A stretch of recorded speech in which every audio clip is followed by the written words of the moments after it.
King Saul's daughter Michal fell in love with David, and Saul was delighted when he heard about it, and saw it as an opportunity to kill David without doing it himself.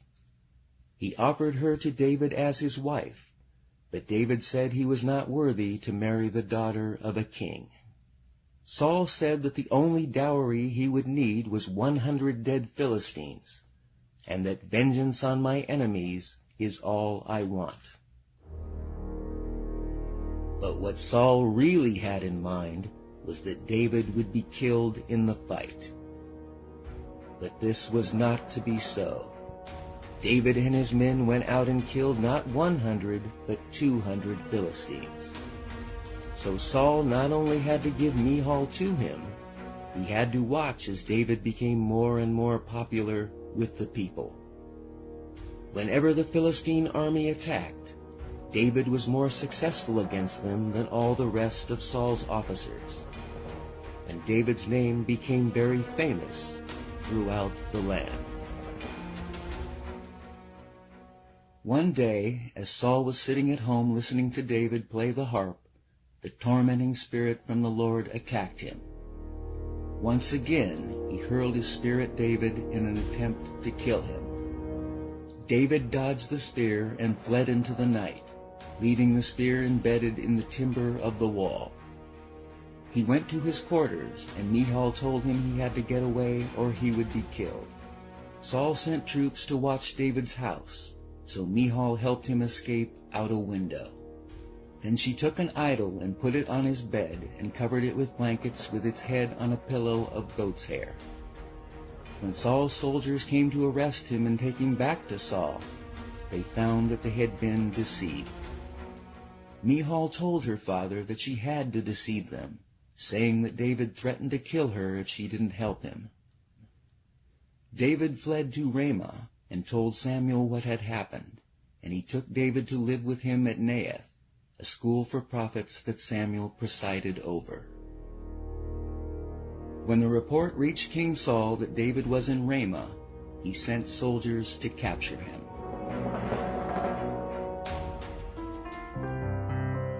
But when they arrived and saw Samuel and the other prophets prophesying, the Spirit of God came upon them, and they too began to prophesy. When King Saul heard what had happened, he sent another group of soldiers to Ramah, but they too began to prophesy.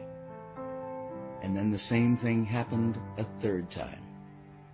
Finally, King Saul decided to go to Ramah. When he arrived and asked where Samuel and David were, he was told that they were at Naioth. On the way, the Spirit of God came over Saul, and he began to prophesy himself.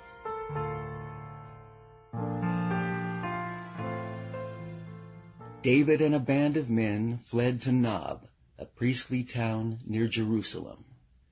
He met with a high priest named Ahimelech, and lied that King Saul had sent him there on a private matter. David asked if Ahimelech could spare any bread. The priest didn't have any regular bread, but there was the holy bread, called the bread of presence, which was placed before the Lord in the tabernacle. Once a week, on the Sabbath, the bread was replaced, and the old bread was only to be eaten by the priests on duty. But Ahimelech, in his kindness, gave the bread to David. David also asked if he had a spear or sword he could use, and Ahimelech handed him the very sword of Goliath himself, the one that David had used to behead the giant approximately 12 years before. King Saul's chief herdsman, a man named Dog, happened to be in Nob for ceremonial purification, and was a witness to the exchanges between David and Ahimelech. David went on to Gath, whose ruler was a king named Achish. Achish's officers recognized David. Isn't he the top leader in Israel? David heard them, and, fearing what King Achish might do to him, pretended to be insane, which fooled the king. David left Gath and went to the caves of Adullam in the hill country about 6 miles southeast of Bethlehem. His brothers and other relatives soon joined him. Then others began coming, those who were in any kind of trouble, such as being in debt or merely discontented, until David was the leader of about 400 men. A prophet named Gad told David to leave the cave and return to the land of Judah, so David went to Hereth, a forest to the south. O God, have pity, for I am trusting you. I will hide beneath the shadow of your wings until this storm is past. I will cry to the God of heaven, who does such wonders for me. He will send down help from heaven to save me, because of his love and his faithfulness. Psalm 57, verses 1 through 3.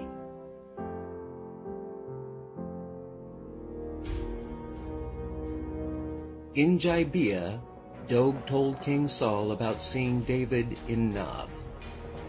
I saw David talking to Ahimelech the priest. Ahimelech consulted the Lord to find out what David should do, and then gave him food and the sword of Goliath the Philistine. King Saul immediately summoned Ahimelech and all his family and the other priests of Nob. He accused Ahimelech of betraying him, plotting a revolt with David. But, sir, Ahimelech replied, is there anyone among your servants who is as faithful as David? Why, he is the captain of your bodyguard, a highly honored member of your own household. This was certainly not the first time I had consulted God for him. It's unfair for you to accuse me and my family in this matter, for we know nothing of any plot against you. King Saul was not appeased. He ordered his soldiers to kill Ahimelech, the other priests, and all their families. When the soldiers refused to harm the clergy, King Saul ordered Doeg to do it himself. Doeg killed the priests, 85 in all, and all their families. Only one escaped, Ahimelech's son Abiathar, who had become a priest in David's party, and eventually the high priest when David was crowned king of Judah. One day news came to David that the Philistines were robbing the threshing floors at Keilah, a city in the lowlands of Judah. The Lord told David to go there, and that he would help them conquer their enemy. They went to Keilah and slaughtered the Philistines, and confiscated all their cattle. King Saul learned that David was at Keilah, so he mobilized his entire army to march there and besiege David and his men. The Lord told David to leave Keilah, so he and his men, now numbering about 600, left and began roaming the countryside. They lived in the wilderness caves of Ziph, in the hill country of Judah. In a wooded area called Horesh, David learned that King Saul was on his way to Ziph to search for him and kill him. But despite the fact that King Saul hunted him day after day, the Lord didn't let him find David. I lie awake at night thinking of you, of how much you have helped me. How I rejoice through the night beneath the protecting shadow of your wings. I follow close behind you, protected by your strong right arm. Psalm 63, verses 6 through 8.